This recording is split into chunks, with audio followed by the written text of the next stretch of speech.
महाराज जी, मैं एक मनोरोग चिकित्सक हूँ। किसी भी रोगी की मानसिक पीड़ा कम करने के लिए मेरे मन में क्या भाव होने चाहिए और भगवत भाव किस तरह किसी रोगी की मानसिक पीड़ा को दूर कर सकता हाँ, बात ये समझनी है कि उसकी जो मानसिकता है वो ऊर्ध्वगति रहित हो चुकी है। मतलब अच्छे विचार और उत्तम विचार रहित हो चुकी है और वो पतन की तरफ ही जाएगी। उसका मूल अध्यात्म में कारण है पाप क्रियाएं, व्यर्थ चिंतन, ओवर थिंकिंग, बहुत सोचना और भगवत रहित सोचना, सत्य रहित सोचना। तो असत प्रपंच उसको एकदम डाउन करता चला जाता है। और दूसरा इसमें कारण है ब्रह्मचर्यहीनता। ब्रह्मचर्यहीन होने पर उसकी स्मृति शक्ति डाउन होती चली जाती है, उसकी सोच जो है वो पतित होती चली जाती है, क्योंकि भोगों का चिंतन, भोग क्रियाएं, तो ये पतित है ना, तो पतित चिंतन होता चला जाता है।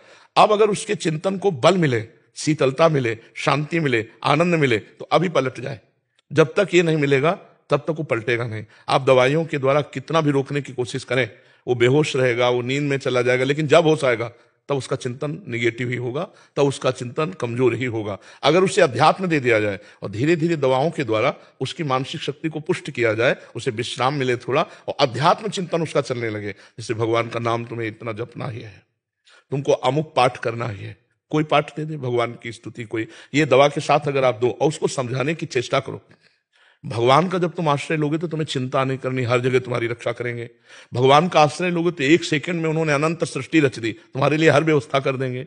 भगवान इतने महाबलशाली कि उनके आगे किसी की नहीं चलती, और वो हमारे हैं, तो आपको चिंता नहीं करनी। आप जो व्यर्थ चिंतन करते हो ये ठीक बात नहीं है, उसके मन को व्यर्थ चिंतन से हमें बचाना होगा।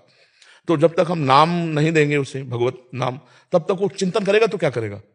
आप दवा दे दिए, इसके बाद वो चिंतन क्या करेगा? तो उसका चिंतन बल, तुम रामायण देखो, आधा घंटे रामायण देखो, आधा घंटे महाभारत देखो, क्योंकि पहले वो बिल्कुल संसारिकता से थोड़ा अध्यात्म की तरफ तो झुके, और उसे कह दो गीता जी पढ़ो, गीता विचार करो, तो शायद वो ना कर पाए। तुम आधा घंटे सत्संग सुनो, आधा घंटे नाम कीर्तन करो, उसे लगाओ। अब जैसे हमारी बात बाहर से मान लिए, तो कितने ऐसे हैं जिनको आध्यात्मिक लाभ मिल रहा है। हमारी बात ना मानो तो हमारे पास रहो, तुम्हें लाभ नहीं मिलेगा। बात मानना, तो आप उसे किसी तरह अध्यात्म से जोड़िए, नाम से जोड़िए। राम नाम, कृष्ण नाम, हरि नाम, राधा नाम, नाम जपने लगे सो बस मंगल हो जाएगा, आप देख लीजिएगा। महाराज जी, ओवर थिंकिंग में अभी हम एक जने से बात कर रहे थे, उसको भी यही वो था। तो भय का बहुत वो रहता है महाराज जी, हर चीज का भय। वो मतलब बार बार कह रहा था मुझे डर लगता है, ये दवाई से डर लग रहा है, देखो, ये से डर लग रहा अपने द्वारा कुछ ऐसे पाप हो जाते हैं जिनको हम प्रकट नहीं करते, जिनका कोई दंड नहीं मिलता, वो बुद्धि पर, बुरी दशा आने के पहले बुद्धि बदली जाती है। समझ रहे हो ना? सबसे पहले जो हमें दंड मिलेगा भागवतिक, वो बुद्धि पर मिलेगा। कैसा लोग हैं, कैसा लोग हैं। अब वो ऐसा भयभीत होने लगा कि बिना कारण के भी भयभीत हो रहा है। वो काल्पनिक भय पैदा करके भयभीत होता चला जाता है, और उसकी मानसिकता बिगड़ती चली जाती है। और उसको कोई प्यार देने वाला, कोई समझाने वाला अगर उसको समझाने की भी चेष्टा करे तो नहीं समझेगा। उसके लिए एक ही दवा है, नाम, विश्वास मान लीजिए। ना ठीक हो जाए तो हमसे बताइएगा। महाराज जी, आपके जो शरणागत भक्त के लक्षण आप बताते हैं, निर्भय, निशंक, निशोक, निश्चिंत और विपरीत भावनाओं को त्याग, इससे सारे लक्षण उससे विपरीत दिख रहे थे। वो शंका कर रहा है, वो शोक कर रहा है, वो अनिश्चिंत है। हाँ, अब जैसे मान लो आप कहते हैं हम कोई पाप नहीं करते, लेकिन आपने वीरपात किया, उसमें एक बच्चा होने की सामर्थ्य है। अगर वही गर्भाशय में पहुंच जाता तो बच्चा होता ना, तो एक बच्चा की हत्या हुई ना। लाखों पाप हो रहे हैं, लाखों अपराध बन रहे हैं, ये सब करेंगे क्या? ये करेंगे क्या? तुम्हारी बुद्धि को भ्रष्ट कर देंगे। इसको खिलवाड़ समझते हो? जो हमारे ऋषि मुनियों ने शास्त्रों में लिखा है कि 20-22 वर्ष तक ब्रह्मचर्य रहो, इसके बाद पाणी ग्रहण संस्कार करो, गृहस्थी में जाकर संतान उत्पत्ति करो, धर्म पूर्वक चलो, अपने पति को भगवान मानो, अपनी पत्नी को भगवान मानो, दोनों प्रेम से रहो, एक पति व्रत, एक पत्नी व्रत। ये सब क्यों कहा गया है?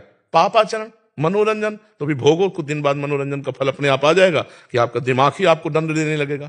अपने हाथ से अपना गला काट रहे हैं लोग, अपने हाथ से अपने को फांसी में चढ़ा रहे हैं, अपने हाथ से जहर खा रहे हैं। ये क्या हो रहा है? इतना दुर्लभ मानव दे और आप इस तरह नष्ट करें, उसका कारण है आपका गुप्त पापाचरण।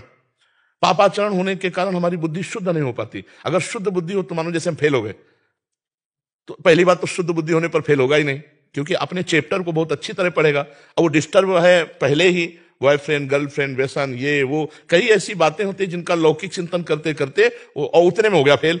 अब सोचा घर वाले डांटेंगे और मेरी स्थिति क्या, इससे कुछ। ऐसे कई हैं, किसान हैं, विद्यार्थी हैं, खिलाड़ी हैं, बहुत से लोग ऐसे व्यापारी हैं जो अपने को असमर्थ, असहाय, असफल समझ करके और ऐसा नहीं करना चाहिए।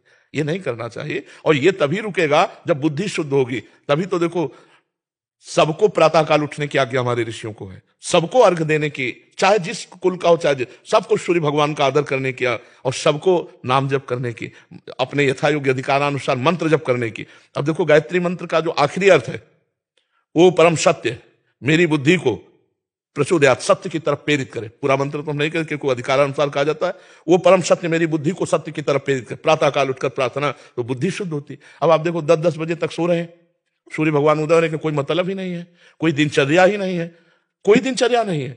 कुछ कार्य कर, कुछ कार्य कर। मनुष्य जीवन व्यर्थ नष्ट करने के लिए नहीं मिला है। देखो आज भी बीमार स्थिति शरीर की है, हम 11 बजे उठ जाते हैं, 12 बजे तक बैठे रहते हैं, 12 बजे के बाद थोड़ा टहले फिर बैठ गए, 1 बजे शौच स्नान, 2 बजे आ गए रोड में। 2 बजे क्या, 2 बजे के 10 मिनट कम, 1:50 पे आने। हाँ 2 बजे, और फिर देखो सब दिनचर्या चल रही है। अरे मनुष्य जीवन मिला है, खूब डट के मेहनत करो जिस डिपार्टमेंट में हो। मतलब बाबा जी हो तो डट के भजन करो, तपस्या करो, कष्ट सहो, जगत मंगल करो, जो जहां है डट के करे तो मनुष्य जीवन की सार्थकता है। खाली बैठे हो मन तुम्हारा शैतान वो मार देगा। तो जो डिप्रेशन में, उनको कोई कार्य बताओ, उनके अनुसार, उनकी सामर्थ्य के अनुसार कि कोई भी कार्य कर ले, मतलब उसके अनुसार थोड़ा सा कार्यरत होना जरूरी है। बेकार आदमी डिप्रेशन में नहीं जाएगा और क्या जाएगा। और नाम जप करें और उसको बौद्धिक स्तर से पुष्ट करो। थोड़ी देर उसको आध्यात्मिक बातें बताओ, थोड़ी देर उससे बातचीत करके समझो कि इसकी दशा कहां डाउन हुई है, किस जगह है, ये डिप्रेशन का इसका कारण क्या है। तो विचार शक्ति ही हमको महान बनाती है, विचार शक्ति हमको नीच बनाती है। हमारे अच्छे विचार होने के लिए विवेक की जरूरत है। विवेक मिलता है सत्संग में, बाजार में नहीं मिलता है। बिन सत्संग विवेक न होई और राम कृपा बिनु सुलभ न सोई। तो भगवान की कृपा से आप खुद इतने बलवान बनो कि आप संकल्प करो, नाम जप करो, हमारी बात मानो, और उसको संकल्प करो सामने आए हुए मरीज के कि मैं अपना नाम जप इसको देता हूं, और उससे कहो नाम जप करो। तो तुम्हारा जो नाम जप, मान लो 1000 नाम जप दिया, तो वो दान करने का तुम्हें 10,000 नाम का फल मिलेगा। समझ रहे हो। मैं अपना 1000 नाम कैसे दे? तो 1000 दिए तो पलट का 10,000 आपका फायदा जो होगा ना, वो 10,000 नाम का फायदा होगा, और उस जीव का उत्थान होने लगेगा। तो आप भी नाम जप कीजिए और उसके विचारों को पढ़िए और उसको आध्यात्मिक में धीरे से लाइए और भगवान का बल उसे दीजिए, तभी पुष्ट होता है, नहीं तो फिर परेशान हो जाएगा। एक समस्या है, हजारों समस्या है, हजारों समस्या है। शरीर स्वस्थ है, खाने पीने को सब है, बेटी ब्याह के योग्य है, पैसा नहीं है। बेटी का ब्याह करने के लिए वो आया ना, तो लड़का वाला ऐसा रईसी दिखाएगा, मुझे कारें चाहिए। अरे चाहिए कि तुम अपनी बेटी दे रहे हो, बस हमारे लिए पर्याप्त है। कितनी समस्याएं ऐसे गृहस्थों के पास, ऐसे लोग, सब व्यवस्था हो गई है, अब बेटी का जहां ब्याह किया, खूब धन खर्चा किया, लड़का बेकार निकला। कितनी समस्या है, संसार समस्याओं का पुंज है।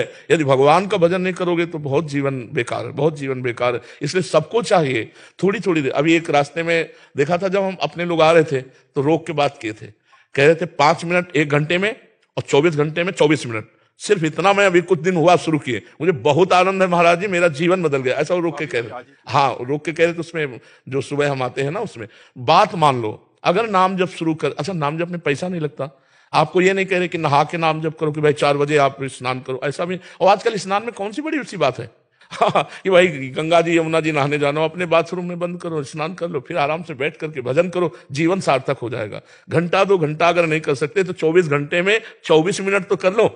और मांस मछली मत खाओ, शराब मत पियो, पराई माता बहनों की तरफ गंदी दृष्टि मत करो, फिर देखो जीवन कितना उज्जवल और आनंदमय होता है। जी ऐसा समझाओ भाई, समझाने से ही है। और बिना नाम जप के वो समझ भी नहीं पाएगा। नाम जप होना अनिवार्य है। नाम जप बहुत बड़ी अमृत शक्ति है, अमृत शक्ति है। सर गुरुवाणी में नाम जप और साधु सेवा 2 की बहुत महिमा लिखी हुई है। जितने 10 गुरु हुए हैं सबके वाणी को पढ़ के देखा, केवल नाम जप, नाम जप की महिमा। अपने महापुरुषों को जितने देखो सब नाम नाम, कबीर जी, रामानंद स्वामी और जितने भी बड़े बड़े संत हुए सब नाम से हुए। देखो इस मन की एक चाल देखो, चुप हुए देखो चल पड़ा, लगाए हो सुनने में तो जहां चुप हुए तो अपनी चाल चल पड़ा। अब अगर आपकी चाल नीच कोटि के चिंतन के तो नीचे चला जाएगा, उच्च कोटि के तो उच्च। इसको फंसाना है। हम कार्यरत हैं तो मन लगा हुआ है, जहां कार्य से हटे तो राधा राधा राधा राधा राधा राधा फौरन लगाओ इसको। फिर कार्य में लगे, फिर भूल गए, कोई बात नहीं, फिर याद आया, फिर राधा राधा राधा राधा, इसको देखो लगाओ तो आनंद आने लगेगा। नहीं असत चिंतन करता, बहुत ही दुष्ट है। ये गंदी गंदी बातें पकड़ लेगा और अच्छी बातें पकड़ेगा नहीं। इसको अच्छी बातें जबरदस्ती पकड़ाना पड़ेगा, और अच्छी पकड़ लिया तो जीवन मुक्त हो जाएगा। इसको देखो, इसकी चाल देखो, जहां शांत हो वो चल पड़े अपनी चाल पर। कोई व्यक्ति लाएगा, कोई वस्तु लाएगा, कोई घटना लाएगा, कोई भोग लाएगा और उसी के चिंतन कराएगा, हमारे पावर को नष्ट करता जाएगा। जो हमें मनुष्य शरीर में पावर मिला है, चिंतन के द्वारा पावर बढ़ता है और चिंतन के द्वारा ही पावर नष्ट होता है। असत चिंतन के द्वारा पावर नष्ट होता है और सत्य चिंतन के द्वारा पावर बढ़ता है। तो पावर बढ़ाने वाला चिंतन कोई बिरला ही करता होगा, नहीं पावर नष्ट करने वाला ही चिंतन होता है। कहीं किसी व्यक्ति से राग, कहीं किसी व्यक्ति से द्वेष, कहीं कोई घृणात्मक बात, कहीं कोई ऐसी, और वो सब दिमाग में भर रही है और दिमाग को कमजोर करती चली जा रही है। आप जब शयन करते हैं, 6 घंटे सोते हैं, तो आप अपने को बलवान महसूस करते हैं, इंद्रियों को फ्रेश महसूस करते हैं। क्यों?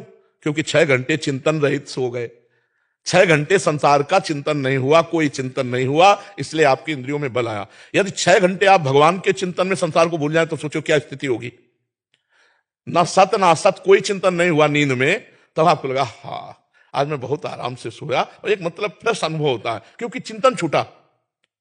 अगर आदमी को नींद ना आए तो आदमी परेशान हो जाए, क्यों? क्योंकि उसका चिंतन नहीं रुक रहा, उसको चिंतन रोकना है। अगर हम वही चिंतन नाम के बल से रोक दें, राधा राधा राधा, तो 6 घंटे ना सोए भी तो भी आनंद बना रहेगा। 1 मिनट दिन में नहीं सोते, रात्रि में 8 से 11 ये समय शयन का है। अब इसमें जो आ गई सो आ गई, राधा राधा राधा राधा राधा। तो हमारा चिंतन का ठिकाना तो होना चाहिए, कोई ठिकाना तो होना चाहिए। जैसे जलजहाज का पक्षी है, उड़े कितना भी उड़े, उसका ठिकाना वही जलजहाज में आना पड़ेगा। ऐसे ही हमारा मन कितना भागे, एक ठिकाना तो होना चाहिए। अब आपके मन का ठिकाना ही नहीं है, वो सोचता ही चला जा रहा है, तो आप परेशान नहीं हो जाएंगे। एक ठिकाना रखो, राम नाम, कृष्ण नाम, राधा नाम, राधा राधा राधा, उड़ा मन, गया संसार में, संकल्प फिर आया राधा राधा राधा, फिर उड़ा, आप बच जाओगे। नहीं, उस संसार का चिंतन करते करते आपकी शक्ति क्षीण होती चली जाएगी और आप पतित हो जाएंगे। आप देखो, जो ठीक से चलते हैं उनका अलग जीवन होगा, जो पतित चलते हैं वो थोड़े दिन के लिए आपको प्रकाशित दिखाई देंगे, लेकिन बहुत बुरा फ्यूज होंगे, बहुत बुरा वो पतित होंगे। गंदे आचरण करने वाला कभी उन्नतिशील नहीं हो सकता, चाहे जितना बड़ा धनी दिखाई दे, खोखला होता है अंदर से। जैसे लकड़ी है ना, घुन लग जाए तो अंदर से खोखला कर देती है, बाहर से अच्छा दिखाई देता है, अंदर से खोखला होता है। धर्मात्मा पुरुष बाहर से भले कम पैसे वाला दिखाई दे, बाहर से वो अच्छा ना दिखाई दे, लेकिन एक दिन वो चमकेगा। और जो अधर्म वाला होता है, बाहर से भले चमक रहा है, वो एक दिन फ्यूज होगा, पक्का समझ लीजिए। अधर्म आचरण नष्ट कर देता है। तो हमें लगता है कि हमारे मन को एक ठिकाना चाहिए, वो है ठिकाना भगवान का नाम। बस नाम में लगवा दो कि ये औषधि है और ये परम औषधि है। राधा राधा राधा बोलो, 10 मिनट बोलो, 20 मिनट बोलो, फिर धीरे धीरे ठीक हो जाओगे।